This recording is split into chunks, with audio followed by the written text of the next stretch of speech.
শক্তিশালী রাষ্ট্র নরেন্দ্র দামোদর দাস মোদীর নেতৃত্বে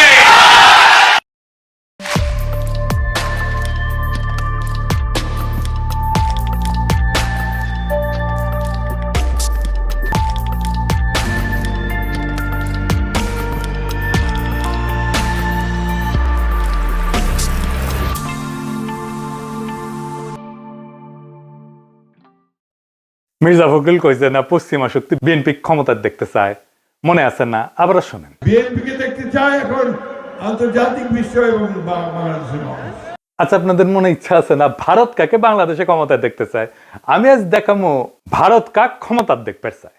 কোন ষড়যন্ত্র তত্ত্ব না, একেবারে ফ্যাক্ট দিয়ে দেখামো ইন্ডিয়া কাক ক্ষমতার দেখতে চায়। তাহলে আমগারে কোনটি দেখা লাগবি? যে দেখা লাগবি ইন্ডিয়া মিডিয়ায়, ইন্ডিয়ান বুদ্ধিজীবীদের কথায়, ইন্ডিয়ান পলিটিশিয়ানদের কথায়, তাদের ডিপ্লোম্যাটিক ভাষায়, আর দেখা লাগবি আন্তর্জাতিক থিঙ্ক ট্যাঙ্কের নিরপেক্ষ বক্তব্যে। আসেন দেখি ইন্ডিয়ান মিডিয়া থিঙ্ক ট্যাঙ্ক কি করছে। থিঙ্ক ট্যাঙ্কি শুনলে আমার আবার গুয়ের ট্যাঙ্কের কথা মনে হয়ে যায়। যাই হোক, আসেন দেখি। প্রথমে দেখি টিভিএস এর একটা স্টোরি। মোটামুটি সবকিছু একসাথে করার চেষ্টা করেছে তারেক রহমানের দেশে আসা নিয়ে ইন্ডিয়ান মিডিয়ান নিউজ গুলো। টাইটেল দিছে Tarique Rahman home coming, a view from India. Tarique রহমানের দেশে ফেরা ভারতের দৃষ্টিতে। তারা বলতেছে এটা potentially game changing political moment, মানে রাজনীতির গতিপথ বদলাই দিতে পারে এমন মুহূর্ত। এখানে ওরা করছে, একটা পত্রিকা লিখেছে, ইংরেজিতে লিখেছে, ইংরেজি যেহেতু লিখেছে ঠিকই লিখেছে, তাই না? এটা বাংলা করলে বোঝা যায়। সাম্প্রতিক কিছু ইঙ্গিত থেকে বোঝা যাচ্ছে যে বিএনপি এবং ভারতের মধ্যে সতর্কভাবে সম্পর্ক পুনর্গঠনের একটা সম্ভাবনা তৈরি হয়েছে, যা দুইটা সাম্প্রতিক ঘটনার উপরে ভিত্তি করিয়া। প্রথমত উল্লেখ করা হয়েছে যে ডিসেম্বরের শুরুতে ভারতের প্রধানমন্ত্রী নরেন্দ্র মোদী খালেদা জিয়ার অবনতিশীল স্বাস্থ্যের বিষয়ে উদ্বেগ প্রকাশ করেন এবং সব ধরনের সহায়তা দেওয়ার প্রস্তাব দেন। এর জবাবে বিএনপি দ্রুতই প্রকাশ্যে এই উদ্যোগকে স্বাগত জানায় এবং মোদীর প্রতি তাদের আন্তরিক কৃতজ্ঞতা প্রকাশ করে। পর্যবেক্ষকদের মতে এই বিনিময়কে দুই পক্ষের সম্পর্ক উষ্ণ হওয়ার একটা ছোট হইলেও তাৎপর্যপূর্ণ সংকেত হিসাবে দেখা হচ্ছে। ভারতীয় কর্মকর্তারা হয়তো রহমানের, মানে তারেক রহমানের নেতৃত্বাধীন বিএনপিকে বাংলাদেশের জন্য আরো প্রেডিক্টেবল, উদারপন্থী এবং গণতান্ত্রিক বিকল্প হিসাবে দেখতে পারেন। এইবার আমরা সুবীর ভৌমিকের বক্তব্যটা দেখে আসি। হ্যাঁ, ভারত বাংলাদেশে কোন সরকার চাইবে? খুব সোজা উত্তর আমি তোমায় দিয়ে দিচ্ছি। Awami League is not in election, next best option is BNP, obviously not Jamaat. তারা অলরেডি 50 লাখ লোক নিয়ে জেহার টেয়াদের হুমকি দিচ্ছে। ফলে জামাত অবভিয়াসলি ইন্ডিয়া চাইবে না। অত অনেক কথা, ডিপ্লোম্যাটিক কথা বলে তো লাভ। কানেকশনটা হচ্ছে 71। আমরা একসাথে, আমার সৈন্য এবং মুক্তিযোদ্ধারা রক্ত ঝরিয়েছে, সেই সুবাদে Awami League. This is the historical fact.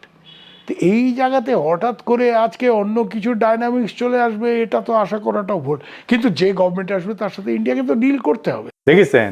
এবার আরেকটা স্টোরি দেখি। ঢাকার রাজনীতি শেখ হাসিনার বাইরে সরে যাওয়ায় ভারত হাত বাড়াচ্ছে বাংলাদেশ জাতীয়তাবাদী দলের দিকে। এখানে বলা হয়েছে মোদী যে খালেদা জিয়ার স্বাস্থ্যের খোঁজ নিচ্ছে, সেটা হইতেছে সিগন্যাল যে বিএনপির সাথে এনগেজ হইতেছে ইন্ডিয়া হাই লেভেলে। বুঝে চাও?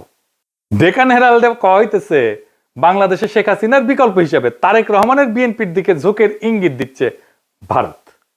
তো এই যে সম্পর্ক, এটা অনেক আগে থেকে শুরু হয়েছিল। এইটা ইন্ডিয়ান ফরেন মিনিস্ট্রির ব্রিফিং এ একটা প্রশ্ন ওঠে। একজন জার্নালিস্ট এটা প্রশ্ন করে। এইটা প্রথম আলো রিপোর্টেই আসছে। এটা বলতেছে, একজন সাংবাদিক প্রশ্ন করেন 2018 সাল থেকে ভারত লন্ডনে অবস্থানরত বিএনপির নেতৃত্বের সঙ্গে যোগাযোগে ছিল এমন প্রতিবেদন বিষয়ে, পাশাপাশি বিএনপির কোন নেতা বাংলাদেশে ফেরার আগে ভারতের ক্লিয়ারেন্স নিয়ে কি কোনো আলোচনা হয়েছিল কিনা এ বিষয়ে প্রশ্ন করে। বিএনপির প্রিয় প্রথম আলোতেই এটা আছে। এটা এমনকি ইন্ডিয়ার ফরেন মিনিস্ট্রির ওয়েবসাইটও আছে এই আলাপটা। আর এটা রিপোর্ট করেছে ইকোনমিক টাইমস। এটি করছে নতুন সমীকরণের প্রেক্ষাপটে খালেদা জিয়ার ভারতের প্রতি রাজনৈতিক উত্তরাধিকার নরম হয়েছে। এটা ইংরেজিটা খটোমটো হয়েছে, মানে খালেদা জিয়ার উত্তরাধিকারী ভারতের প্রতি নরম হয়েছে। ডিপ্লোম্যাট একটা রিপোর্ট করেছে, জিয়ার জন্য মোদী আন্তরিক প্রার্থনা জানাইছেন এবং বলছেন যে ভারত বিএনপি চেয়ারপারসনকে, যিনি সংকটজনক অবস্থায় আছেন, সম্ভব সব ধরনের সহায়তা দিতে প্রস্তুত। জিয়াকে পাঠানো তার বার্তাটি শুধু সৌজন্যতার সীমায় আটকে নাই বলেই মনে হয় এবং অঞ্চল জুড়ে বিশ্লেষকরা দ্রুতই এর রাজনৈতিক গুরুত্ব অনুধাবন করেছেন। এটি ব্যাপকভাবে প্রতীকী হইলেও সচেতনভাবে কূটনৈতিক উদ্যোগ হিসেবে ব্যাখ্যা করা হয়েছে। একটি সংকেত যে ভারত বাংলাদেশের পরবর্তী সরকারের সঙ্গে উষ্ণ সম্পর্ক গড়ে তুলতে প্রস্তুত, যা এই মুহূর্তে জিয়ার বিএনপি গঠন করতে পারে বলে মনে হইতেছে। দা উইক বলছে, কেন তারেক রহমানের ফেরা ইন্ডিয়ার জন্য খুশির খবর, তারাই লিখেছে। এটা খুব ইন্টারেস্টিং রিপোর্ট করছে ইন্ডিয়ান এক্সপ্রেস।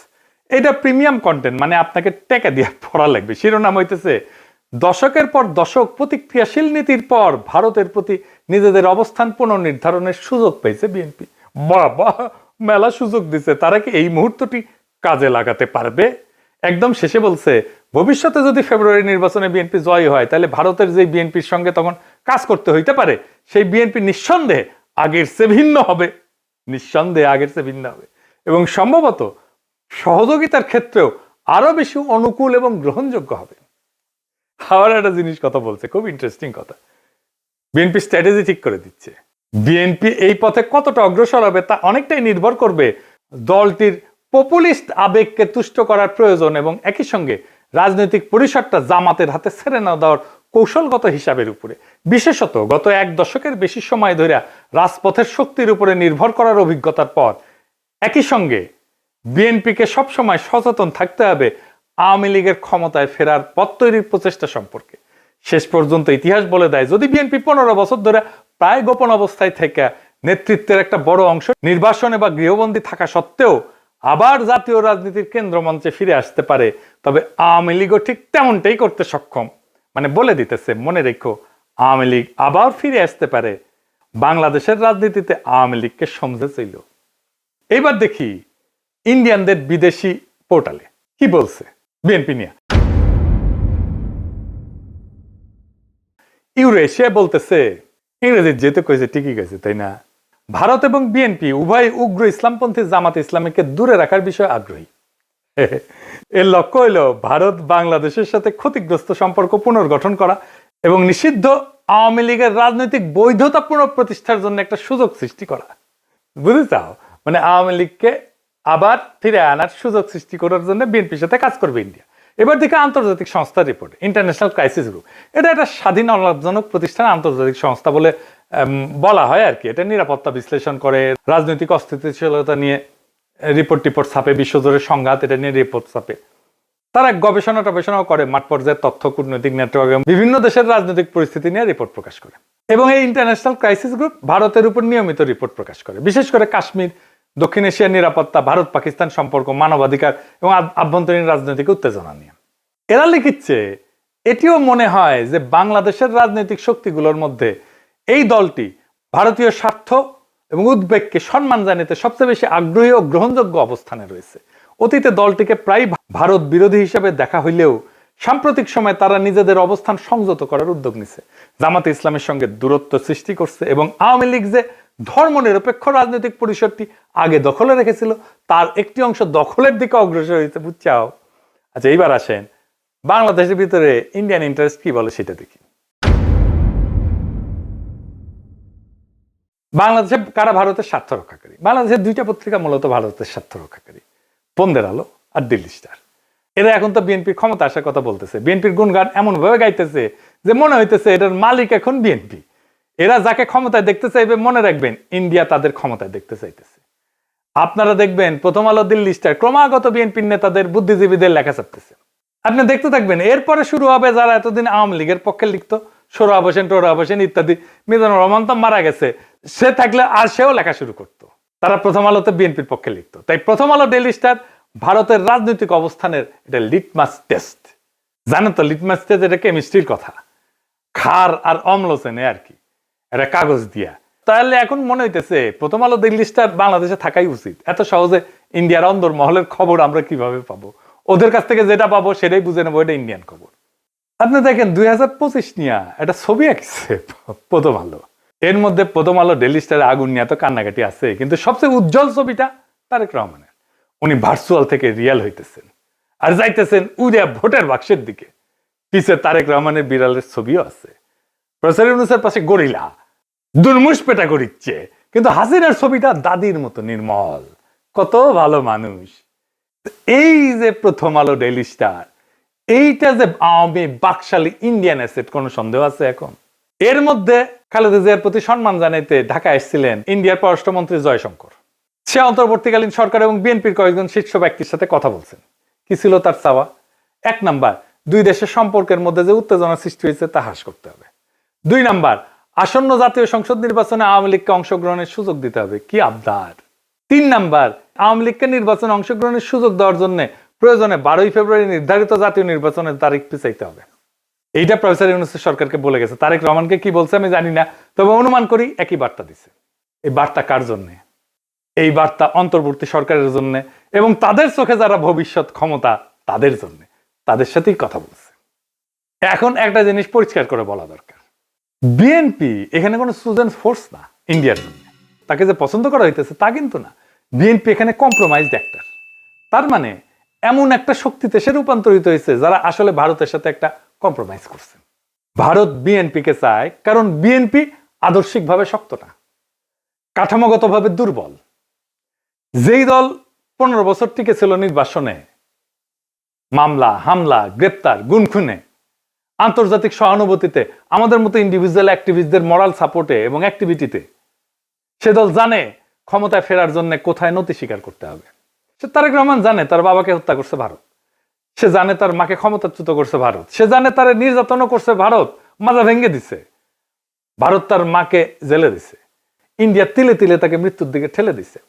আর এটাও সে জানে সে না পারছে এটা ঠেকাইতে, না পারছে নিজেকে রক্ষা করতে। তাই এই কম্প্রোমাইজ তার শক্তি না, এটাই তার দর কষাকষির পুঁজি। দিল্লির চোখে বিএনপি মানে এমন একটা দল যাকে ম্যানেজ করা যায়, নেগোশিয়েট করা যায় যার সাথে, এবং প্রয়োজনে তাকে বদলায় ফেলা যায়। এবং বিএনপিকে ইন্ডিয়া আস্তে আস্তে বদলায় ফেলতেছে, তারে আর একটা আওয়ামী লীগ বানায় ফেলতেছে। আজ ইন্ডিয়ার বিএনপিকে দরকার, কারণ জামাত অতিরিক্ত শক্তিশালী হয়ে গেছে। কাল আওয়ামী লীগ ফিরে আসলে বিএনপি অপ্রয়োজনীয় হয়ে যাবে, কারণ ইন্ডিয়ার কাছে বাংলাদেশে কেউই অপরিহার্য না, এখানে সবাই রিপ্লেসেবল। আওয়ামী লীগ চলে গেছে, এখন ধরেছে বিএনপিকে, বিএনপি চলে যাবে আর একজনকে ধরবে। তাহলে প্রশ্নটা ভারত কাকে ক্ষমতা চায় এটা না, আসল প্রশ্ন হচ্ছে বাংলাদেশ কি আবারও একটা কম্প্রোমাইজড অ্যাক্টরকে নিজেদের ভবিষ্যৎকে লিখতে দিবে, নাকি এইবার এমন একটা রাষ্ট্র বানাইতে চাইবে যাকে ক্ষমতায় রাখতে কারো দরকার পড়ে না। ইন্ডিয়ার দরকার পড়ে না, আমেরিকার দরকার পড়ে না, চীনেরও দরকার পড়ে না, যে নিজের শক্তিতে জনতার শক্তিতে ক্ষমতায় থাকতে পারে। যতদিন এই প্রশ্নের উত্তর না আসবে বাংলাদেশের সরকার বদলাবে কিন্তু রাষ্ট্র বদলাবে না, রাষ্ট্র একই রকম থাকবে। সেজন্যই দেখছেন না সংস্কার করতে চায় না বিএনপি, কারণ কম্প্রোমাইজড অ্যাক্টর দিয়ে কখনোই একটা সার্বভৌম রাষ্ট্র তৈরি হয় না, করা যায় না। ভারত কাকে চায় এটা গুরুত্বপূর্ণ না, প্রশ্ন হইতেছে ভারত যাকে চায় না সে কি টিকে থাকতে পারে কিনা। আমাদের এমন রাষ্ট্র করতে হবে, আমাদের এমন নেতা বাইছে নিতে হবে ইন্ডিয়া যাকে চায় না কিন্তু সে টিকে থাকতে পারে। ইতিহাস একটাই জিনিস দেখাইছে, দিল্লি যাকে ম্যানেজ করতে পারে সে সরকার দেশ চালায় না, সে শুধু সময় পার করে, সে শুধু সম্পদ পাচার করে, সে জনগণকে কেয়ারও করে না, জনগণের ভোটেরও দরকার পড়ে না। আজ দিল্লি যদি বিএনপির দিকে তাকায় তাহলে সেটা ভালোবাসা না, সেটা দিল্লির প্রয়োজনই। কাল প্রয়োজন বদলাইলে ইন্ডিয়ান ন্যারেটিভ বদলাবে, ইন্ডিয়ার পার্টনার বদলাবে, ইন্ডিয়ার ভালোবাসাও বদলাবে, মানুষ বদলাবে না। তাই আজকে সিদ্ধান্ত বিএনপির না, আওয়ামী লীগের না, ইন্ডিয়ার না, আজকে সিদ্ধান্ত বাংলাদেশের। আপনি কি এমন একটা রাষ্ট্র চান যে এইখানে সরকার ঢাকায় কিন্তু সেই সরকারের সার্ভাইভাল দিল্লিতে, নাকি এমন একটা রাষ্ট্র চান যাতে টিকায় রাখতে কারো প্রয়োজন পড়ে না সাহায্যের? এই প্রশ্নের উত্তর না পাওয়া পর্যন্ত বাংলাদেশে কোনো পরিবর্তন হবে না, শুধু ম্যানেজমেন্ট বদলাবে। আগামী নির্বাচন এই ম্যানেজমেন্ট বদলানোর নির্বাচন না, এটা আসল পরিবর্তনের নির্বাচন, ইন্ডিয়ার বলয় থেকে বাইর হওয়ার নির্বাচন। সেই নির্বাচনে বিজয়ের লক্ষ্যে আগান। আমাদের বর্ষা বিপ্লবের অসমাপ্ত কর্তব্য সম্পাদন করতে হবে এবং আমরা এমন কাউকে ক্ষমতায় বসাবো না যাদেরকে ইন্ডিয়া পছন্দ করে, যাদেরকে প্রথম আলো পছন্দ করে, যাদেরকে দিল্লি স্টার পছন্দ করে।